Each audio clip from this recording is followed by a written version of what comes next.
Another vignette on pragmatic inquiry and history. We've done a lot of work with corporations and schools and groups of executives over the years, and we had just gotten an assignment, a major assignment with Levi Strauss & Company.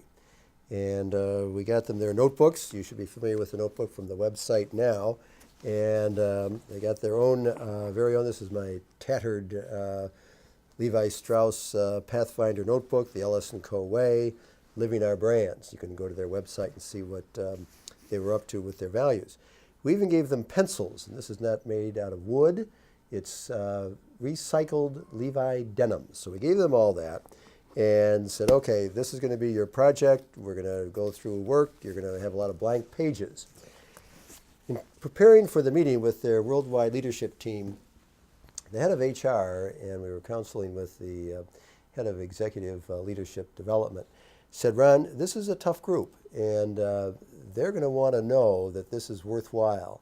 Do you have some absolutely best case, best example of pragmatic inquiry and action that you can show them and say, look, we're going to take you through this reflective thought. And executives always, they're not known for the ability for sustained philosophical reflection. So if you want to talk to them about, you have to stop and reflect. You can look at the Abraham Lincoln piece on how we talked about that, which I used. I thought about that, and I thought, well, we've had some good cases with, 3M and Time Inc. and business schools, Stanford and Kellogg and Notre Dame and DePaul and so on. So maybe we'd use those. But happily, I came across in one of those graced moments the story of the Declaration of Independence. And I actually stopped and read it. And of course, we know the story, and there's our hero, Thomas Jefferson, one of the great authors of this work, and what he actually did. And I looked at the Declaration of Independence, and I was familiar with it, and we all know how it starts.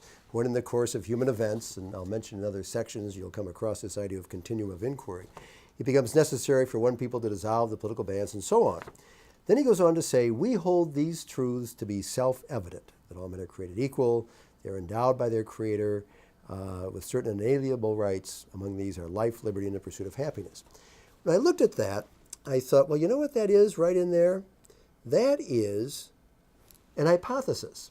And if you've read through other parts of pragmatic inquiry, you start out with a baseline, some hypothesis that you have, that you are in the stream of continuum of inquiry where you say, these are the ideas, but now I've got to test them. What's at stake here? So they set up an hypothesis. They then, so that's their baseline. And that is horribly written. Let me start, try that again.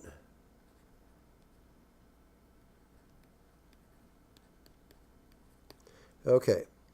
Then this from here to here, and I often ask audiences, what is that? What part of all of this is that? And that is explore. And what did they do there? They lay out the evidence. He has refused. He has forbidden. He has called together. He has dissolved. He has refused. He has obstructed. He has combined, affected, kept us from, taken away, abdicated, so on and so on, constrained, on and on and on and on. That's the explore phase, and that's just like begin, explore, interpret, decide, and act. They then came to the interpret. And the interpret here, what they said that, therefore, they have been deaf to our entreaties, and this is not the sign of someone who is a partner for us. So that was their interpret. They decided, they say that we have therefore dissolved the Union and that we are free and independent states. Then they said their act. Their act was they support this declaration with a firm reliance on the protection of divine providence. We mutually pledge to each other our lives, our fortunes, and our sacred honor. That, to me, is finally one of the best examples of pragmatic inquiry that I have come across.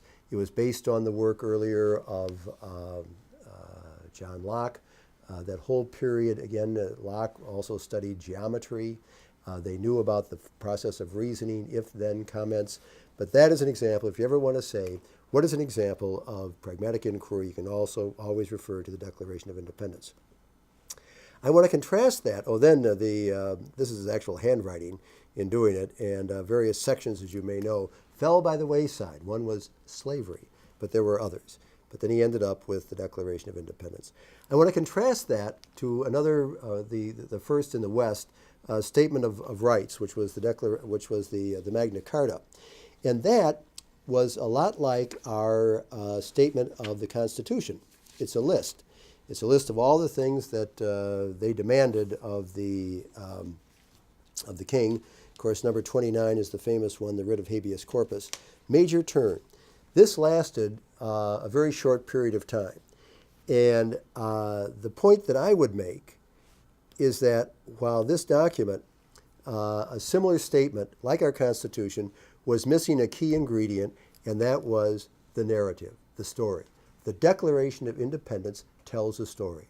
So as you go through pragmatic inquiry, what you're really attempting to do is to develop an hypothesis, get the evidence, interpret it, decide, and act. You will tell a great story.